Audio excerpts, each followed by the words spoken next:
Ni pia kingine swala la uchimbaji wa mawe kule kata ya Mwanikoni, Mheshimiwa Diwani, tumelisikia na nataka nikuhakikishie na niombe mkurugenzi na ushirikiano wa ofisi ya mkuu wa wilaya, sasa najua wote wako hapa, kusaidia kupunguza au kuondoa kabisa kero ya uchimbaji wa mawe kule Mwanikoni. Umezuiliwa, najua afisa msitu wetu maliasili wetu amepambana nalo kwa kiasi, lakini bado changamoto ipo, tunakutana na magari mengi sana.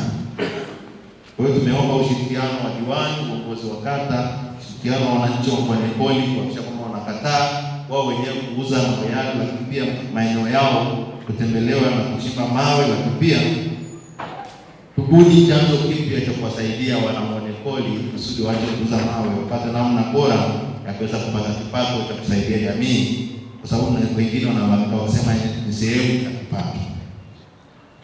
Lakini ushirikiano huo kuhakikisha kwamba tunaondoa tatizo hili. Ninaiamini serikali, naamini nguvu tulizonazo zina uwezo kabisa kukataza jambo ambalo ni la uharibifu, na ninaamini kwamba nguvu tulionayo pia tuna uwezo kuondoa changamoto hili. Na kwa maneno haya kuzungumza kama mwenyekiti wenu, ninaomba sana msilirudie jambo hili, tupate taarifa kwamba changamoto hii imetatulika once and for all.